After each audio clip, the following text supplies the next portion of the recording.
സദസ്സിന് വന്ദനം.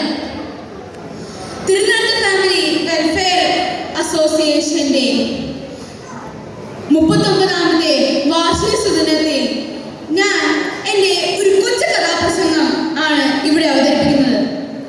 എൻ്റെ കഥയുടെ പേര് വിശ്വാസികളുടെ പിതാവ്.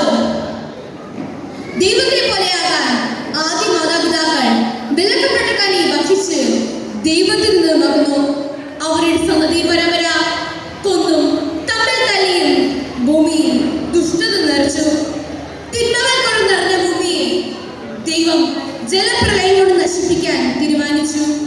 നീതിയിൽ വസിച്ചിരുന്ന നോവയുടെ കുടുംബത്തോട് ഒരു പെട്ടകം പണിയാനും അതിൽ സർവ്വജീവജാലങ്ങളുടെ ഓരോ ജോഡി സംരക്ഷിക്കാനും ദൈവം കൽപ്പിച്ചു. പ്രളയാനന്തരം നോഹയുടെ മക്കളിൽ നിന്ന് സന്തതി പരമ്പരകൾ പെരുകി.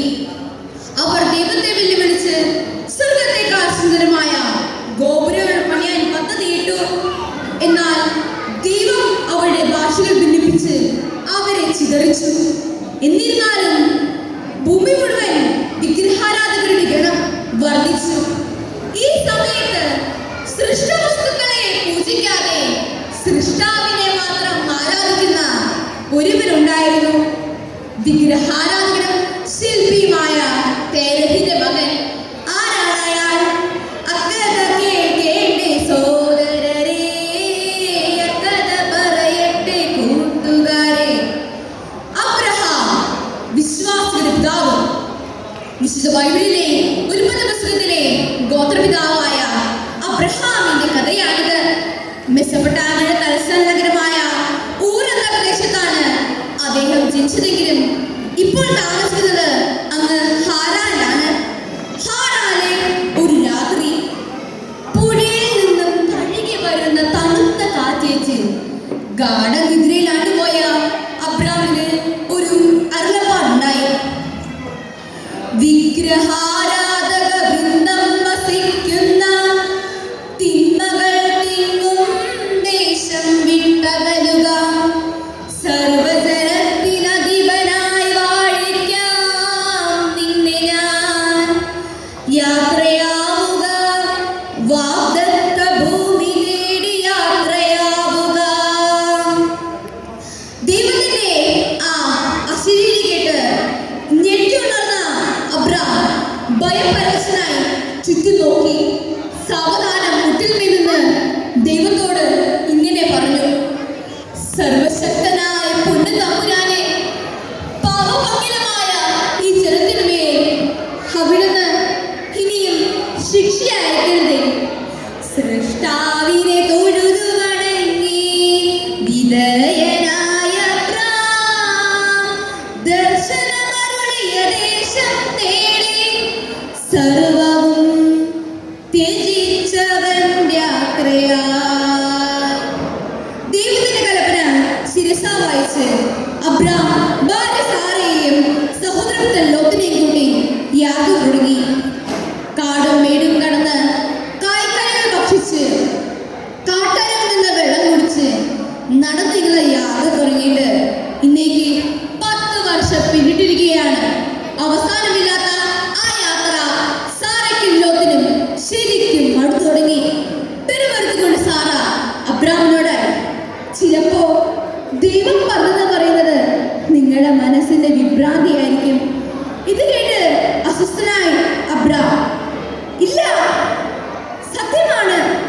ദൈവം ശരിക്കും എന്റെ അടുത്ത് പറഞ്ഞതാണ്. നമുക്കായി ഒരു ദേശവും അതിൽ വാഴാനായി സന്തതി പരമ്പരകളിൽ നൽകുമെന്ന് ദൈവം എന്റെ അടുത്ത് പറഞ്ഞതാണ്. പക്ഷേ അതിനായി നാം കാത്തിരിക്കണം.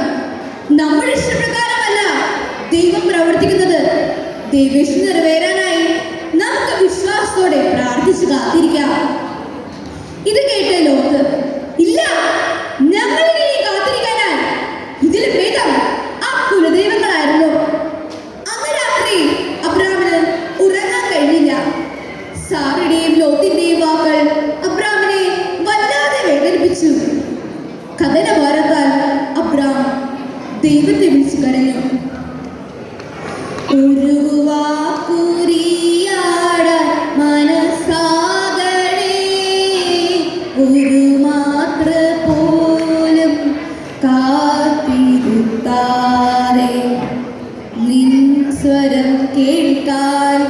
കാതും കരളും തുതിക്കുകയാണിന്നു തമ്പുരാനെ.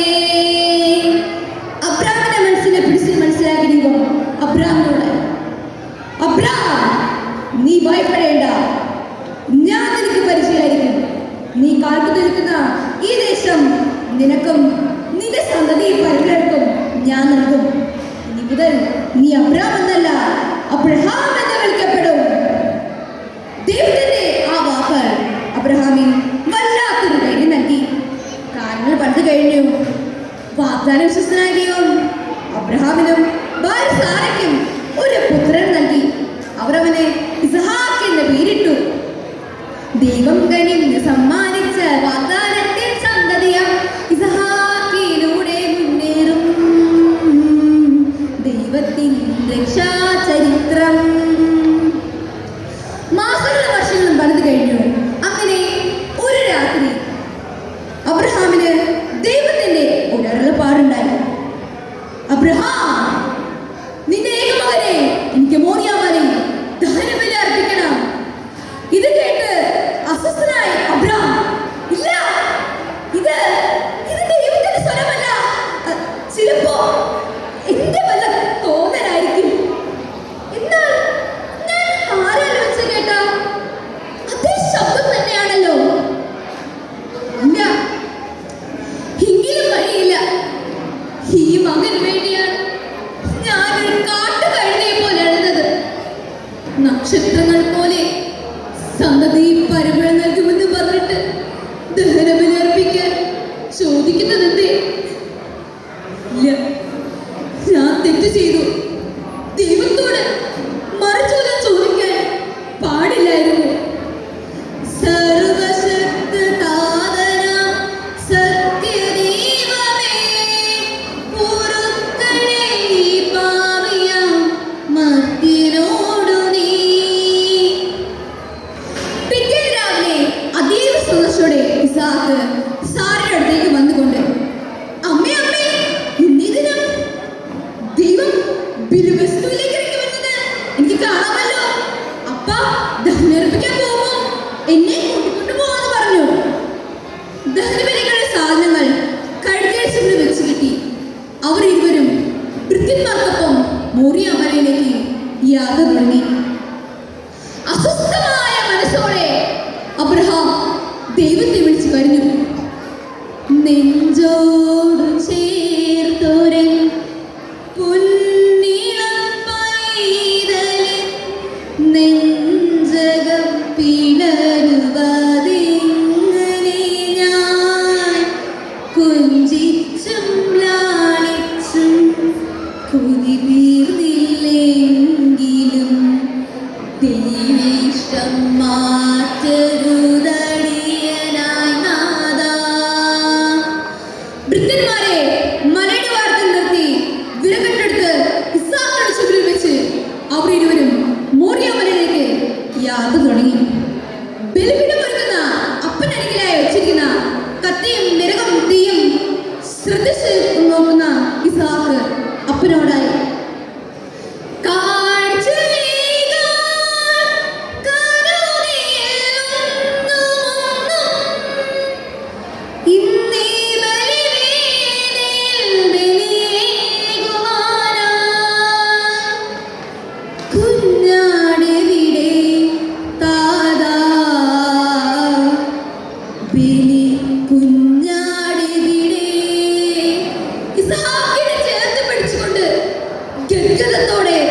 അബ്രഹാം മനസ്സിൽ ഇങ്ങനെ പറഞ്ഞു, മോനെ,